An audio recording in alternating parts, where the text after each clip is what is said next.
Hey guys, it's Jeff from Pressure Luck, and I know it's been a minute since I did a cooking video for you, but you have to understand, life has just been crazy as of late, and I kind of needed a minute to just kind of unplug from it all. I took an incredible solo trip to Japan, which was without question probably the greatest trip of my life, and I never traveled abroad by myself before, but I can tell you right now, it's almost going to be hard not to anymore. I loved it. It was a magical place. If you've not been to Japan, go. Just an amazing place.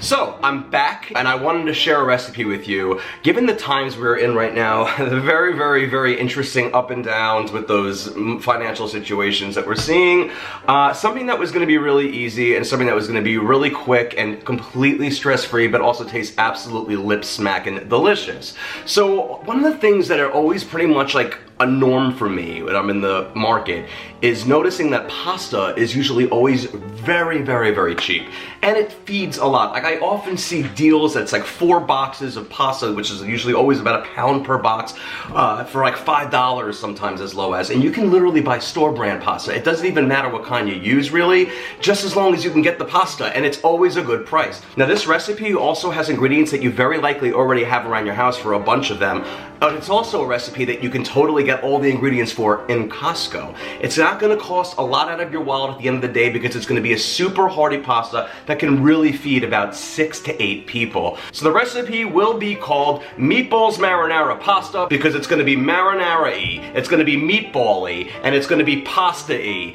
and it's also going to have a little bit of a touch of a creamy, cheesy finish to it, and you're going to see how simple it is, guys. This is a dump and go recipe. You don't even have to saute ahead of time. Right to the Instant Pot. We're going to make dinner easy, fun, stress-free, and totally easy on the wallet. Let's do it. So are you ready to see how ridiculously easy this is, my friends? All I'm gonna do is take 1 box, which is 1 pound, of ziti rigatoni I'm using for this. This is what I suggest. It is ziti with ridges on it. It's almost like a rigatoni. 1 pound of that, followed by 4 cups of a broth of your choice. I'm using garlic broth, but you can use chicken broth, you can use vegetable broth, whatever kind of broth you want. 4 cups. Then I'm gonna just smooth out my pasta so it's mostly submerged in that broth. And then I'm going to top my pasta with 2 tablespoons, 1 pat each, a tablespoon pat of each, of salted butter. 1, 2.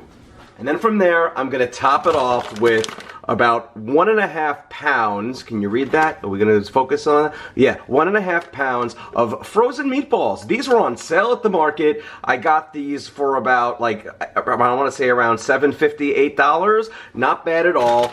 Frozen, just gonna add them right on top, just like that. Make sure the butter's underneath them and put it on top of the pasta. And that is all the prep work we have to do. That is it.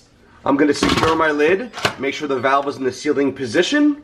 Now I'm gonna come down on my control panel and hit the pressure cooker manual button, and I wanna go for 4 minutes at high pressure. And the reason why I'm going a little lower than I normally would, normally for this type of pasta I'd go for about 6 minutes for a ziti rigatoni or a ziti, is because we have frozen meatballs in there, and that's gonna make it a little cooler and make it take a little longer to come to pressure. So we don't wanna overcook our pasta. It'll cook perfectly with 4 minutes in this circumstance, all right? If you're not gonna be using any meat at all, go for 6 minutes.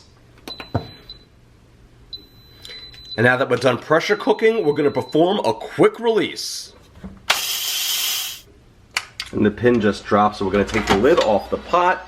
And there's our cooked pasta and meatballs. You can give everything a little bit of a stir in there. Don't worry if the noodles collapse on themselves a little bit. It actually gives them a little bit of a pinch. I love that. So the sauce will just seep into the sides and then pinch in the middle. I love that.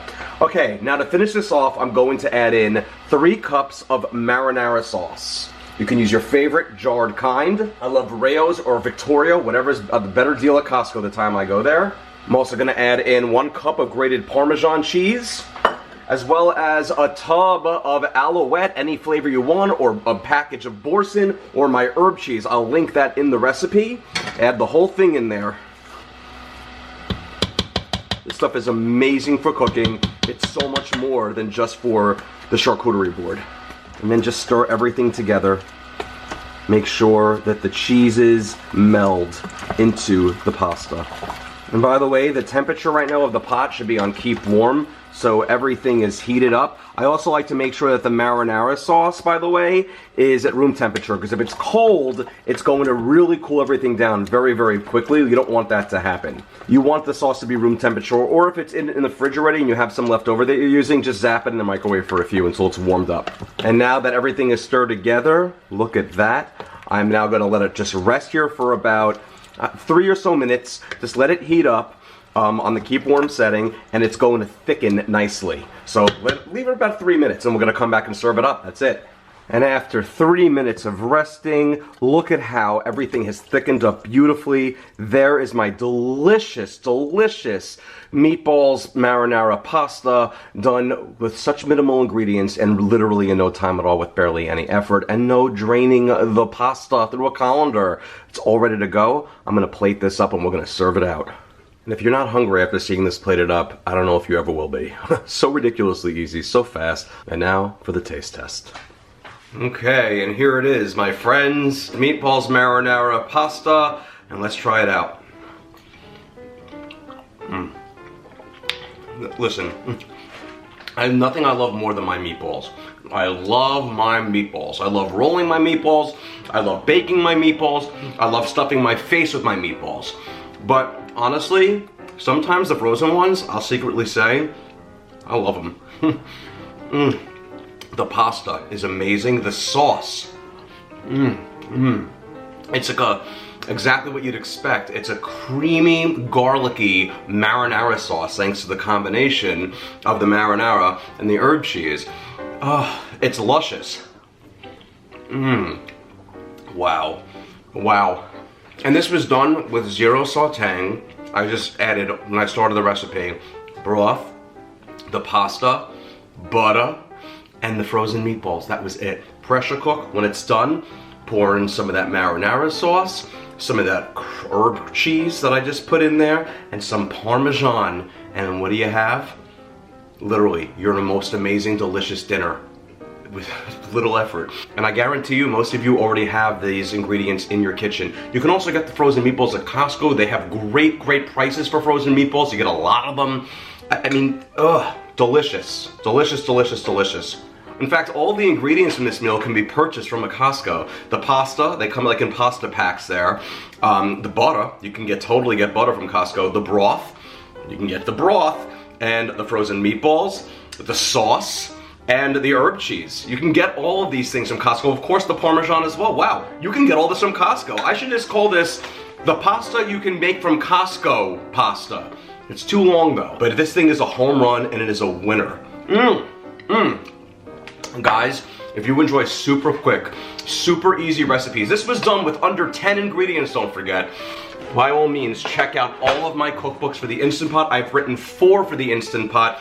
This one would fall under my super shortcut Instant Pot cookbook, where no Instant Pot recipe in the book will exceed 10 ingredients. If I call for salt and pepper in that recipe, that's 2 of those 10 ingredients. Some recipes even have 5 or less ingredients. And every recipe has beautiful color step-by-step photos, a timing bar so there's no guesswork, and a final shot for each. So there's literally no saying, am I doing this right? Because guess what? Just look at it for a visual reference. I also have another cookbook that's not Instant Pot called Pastabilities, where it's all pasta, but it's so easy to do. It's the easiest pasta you'll ever make. You're not actually making your own pasta, you're using store-bought pasta, but you're making your own sauces. 1 pot to boil the pasta, 1 pan to make the sauce, then we just strain the pasta or save some pasta water and then marry them in the pan, and it's going to be amazing. So easy, so simple, and again, same format. Beautiful step-by-step color photos for everything, classics and inventive new recipes in here as well.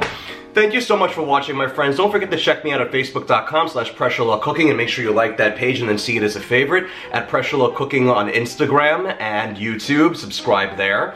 And follow all that stuff to make sure you see first. Well, they change everything these days.